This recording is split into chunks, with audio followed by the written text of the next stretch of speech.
Dear all monks, all nuns, and all practitioners, meditation, we always emphasize on the practice. We always maintain the practice, don't stop. It doesn't matter what condition we interact or encounter, we just keep the practice going. The practice is very simple. Just ask the question, give rise to the doubt.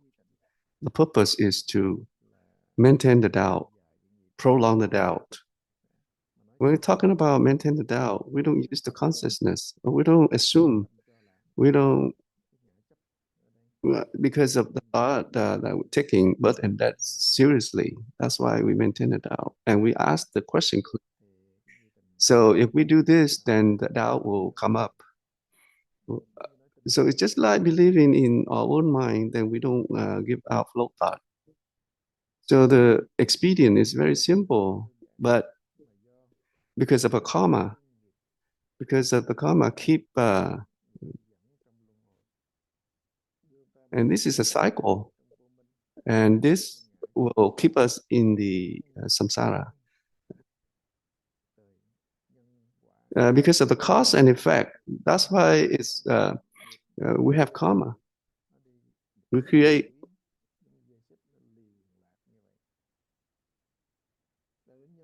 The cause and effect because of the attachment that we have. And has to do with the knowledge and view.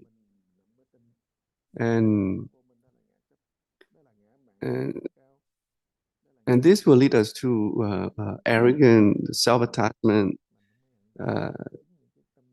And so all this will, and because of this attachment, become karma.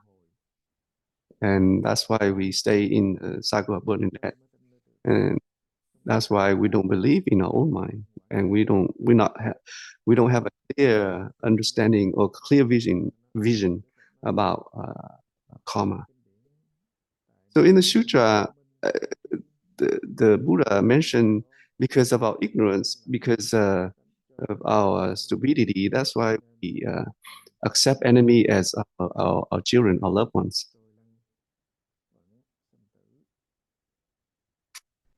If we don't maintain the practice, if we don't practice correctly, according to the proper Dharma to eradicate the self-attachment,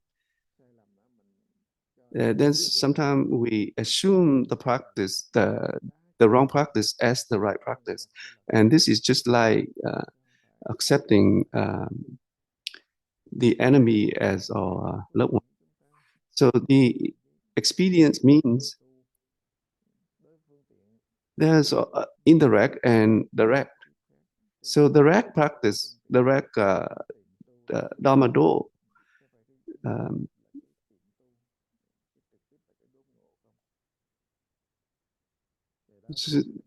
so direct methods, even though it said it called a certain enlightenment, but it's still expedient means. So all this expedience means all these Dharma doors, the Buddha, because of his compassionate mind, he came up with all this expedience means. So in the indirect method, it has 3 stages. There are 3 supporting castes. The first one is to get rid of the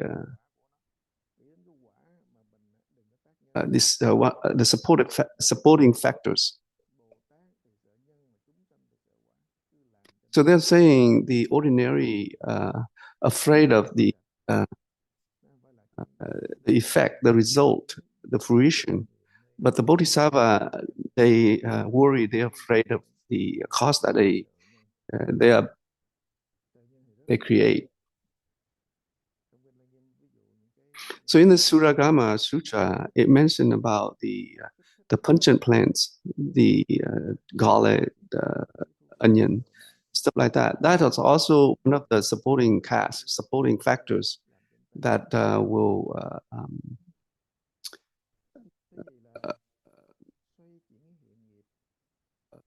give us obstacles on our practice.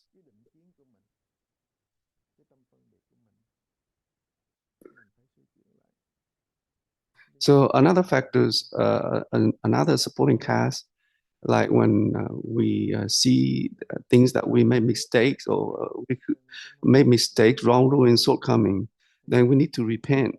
We need to turn around and try to correct it.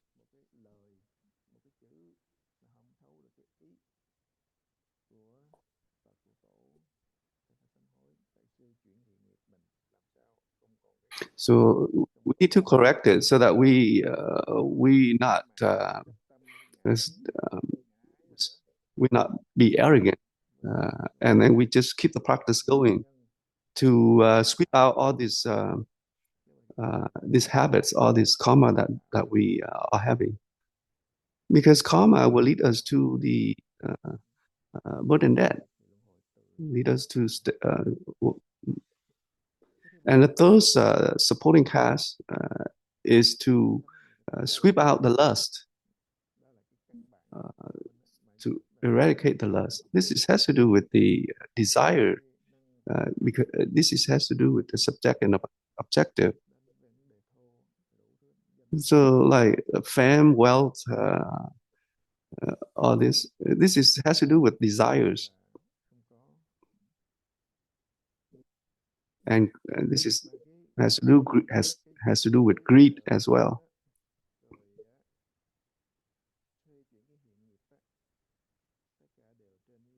So all these three supporting factors, this is from the Buddha's teaching.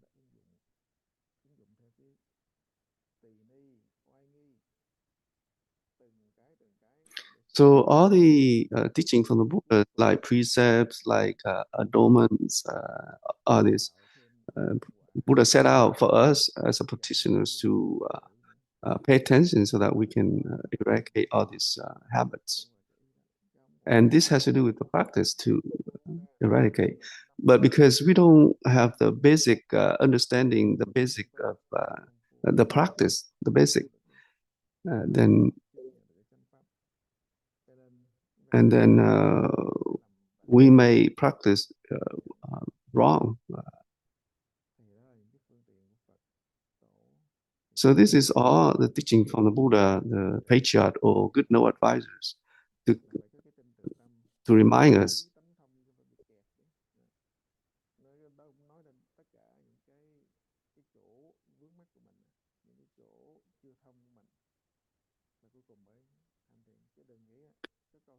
Don't think that if we just have the question, the heart of question, and that's it, that's enough. No, don't have this misunderstanding.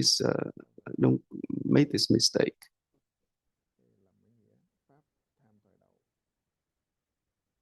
This question, this heart of question, is just like a can, a stick to help us. And then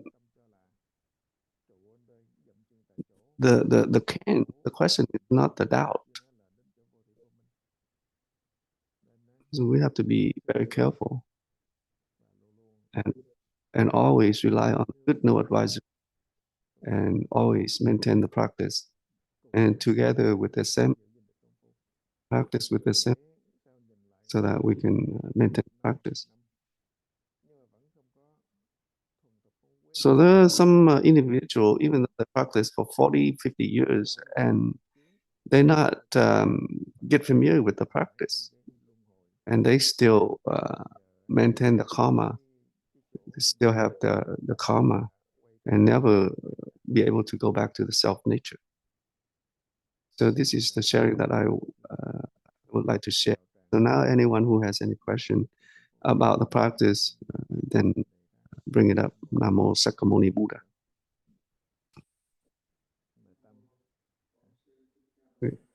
We invite Eng to speak.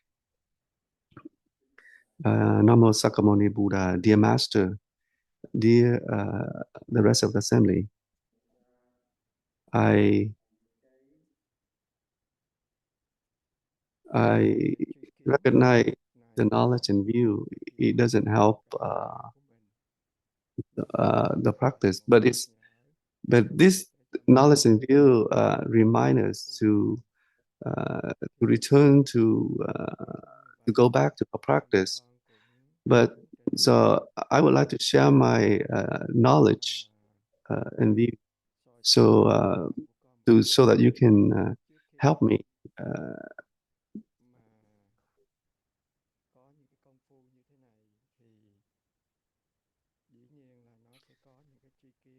so if we have the practice, then we maybe we may have the knowledge and view as well. Today, I have this knowledge and view. I feel like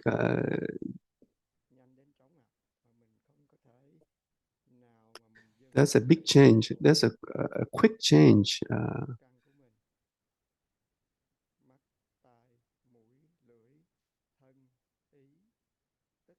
I feel like the five,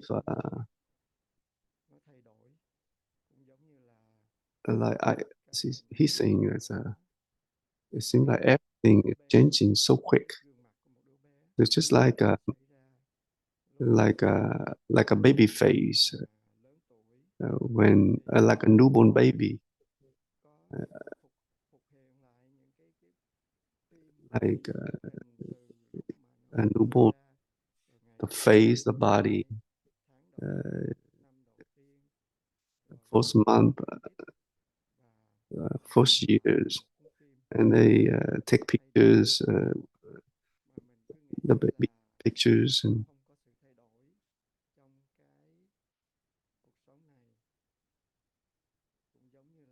so you try to say things are changing so quick. It's permanent and impermanent, and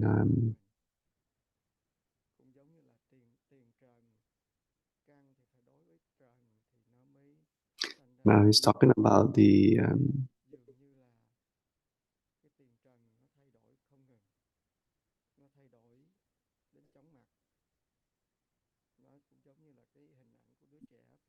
so he talk about the impermanence, that everything is changing so quick, so rapidly.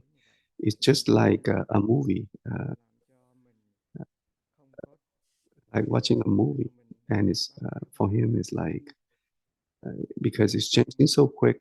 There's we don't have anything to hold on to grasp.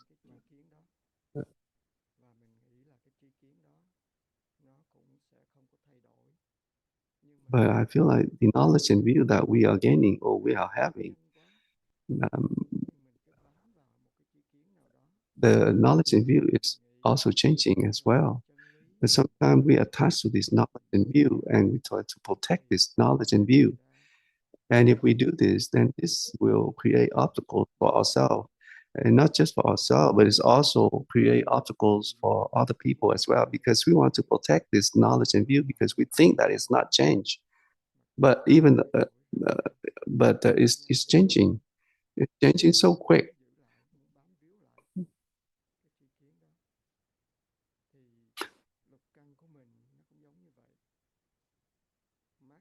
So now we just try to like when we the eye is looking at the object outside, like the ear listen to the sound.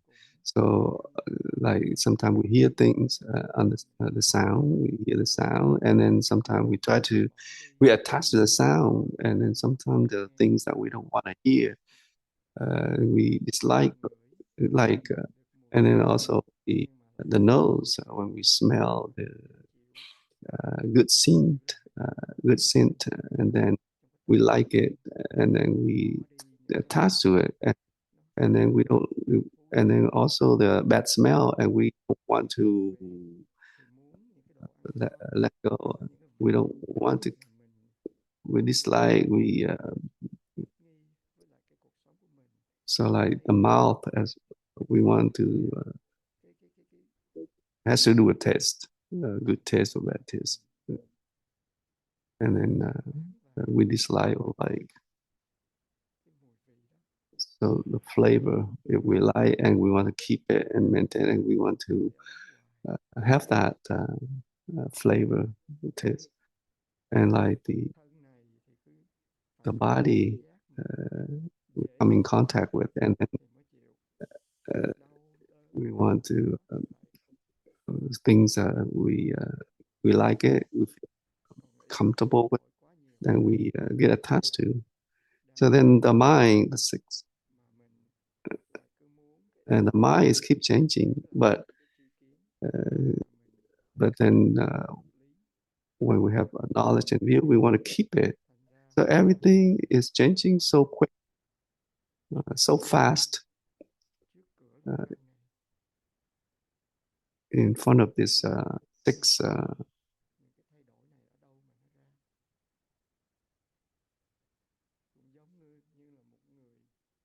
So we just try to give an analogy like a person standing in front of the mirror, but the face, the body is changing, but we don't see it's changing. So I just want to present this knowledge and view, so you can help me correct our mind, our thinking.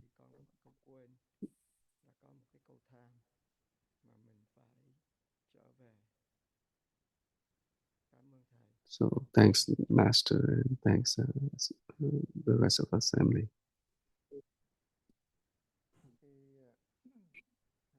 For the meditation practice, it doesn't matter how we feel, what we encounter, what we know. We just go back to our practice. Don't try to fight with the one we like or with the one we don't like, unfavorable or favorable. We just try to go back to the practice so that we can wipe out all these things that come into our mind. And if we practice, then automatically it will wipe out the knowledge and view. If we stop and if we like to forget, then it will stay in our mind. So because of this consciousness, it's been active for so long, from beginningless time.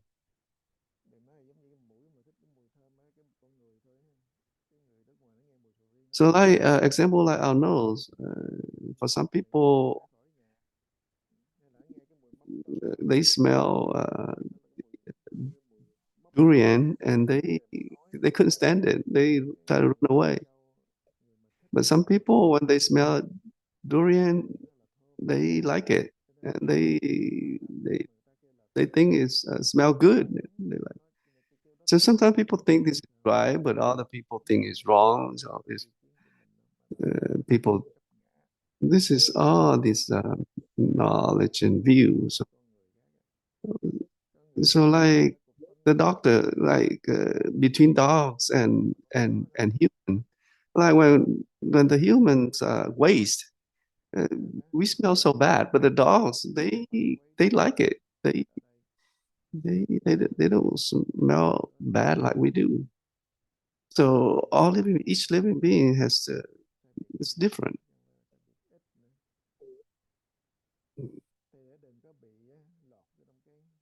So just maintain the practice so that we don't stay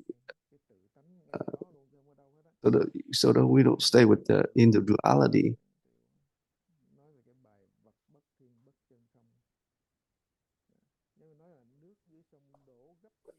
There's a saying in the one of the sastra talking about one of the master mentioned about like cloud is flying in the sky, but it's not moving. The dust is flying everywhere, but it is not moving. Like the water is flowing in the river, but it's flowing. So the self nature, it has nothing to do with the relative, the duality. It has nothing to do with wrong and right. This has to do with the consciousness that we created in our mind. Has to do with the self-attachment, the differentiation. So the differentiation, but the Buddha taught us to be selfless. So the dust is flowing, is moving, is also nirvana. But because we attach to them, then we don't see the nirvana. We're not in the nirvana state. So in the Flower Sutra, the Pháp Tu Pháp Vi, so the Dharma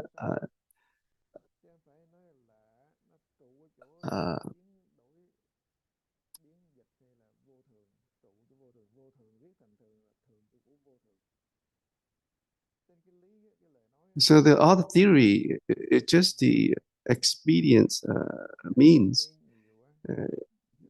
But this theory is considered to be knowledge and view. Even if we have a clear understanding about the theory, we just have to keep the practice to wipe out. And so only the practice, keep the practice until we get enlightenment, so that we can free ourselves. We be at ease, free and at ease.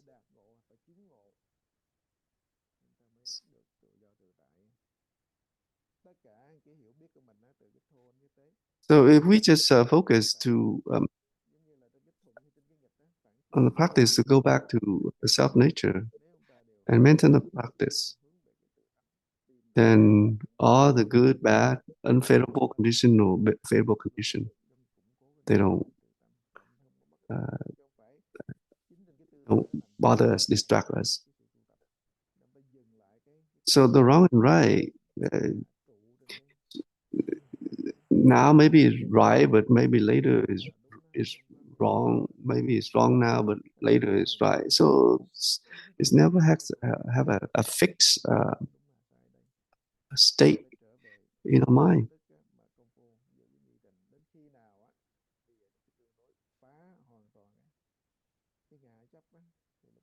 So there's a saying, impermanent is permanent.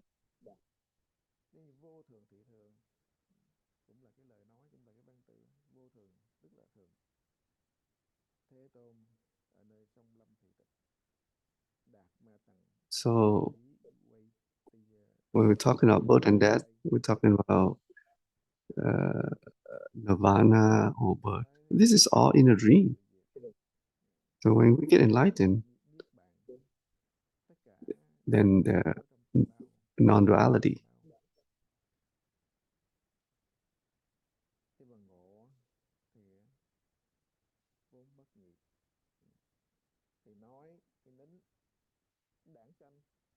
So we're talking about Buddha birthday or nirvana. This is still not in view.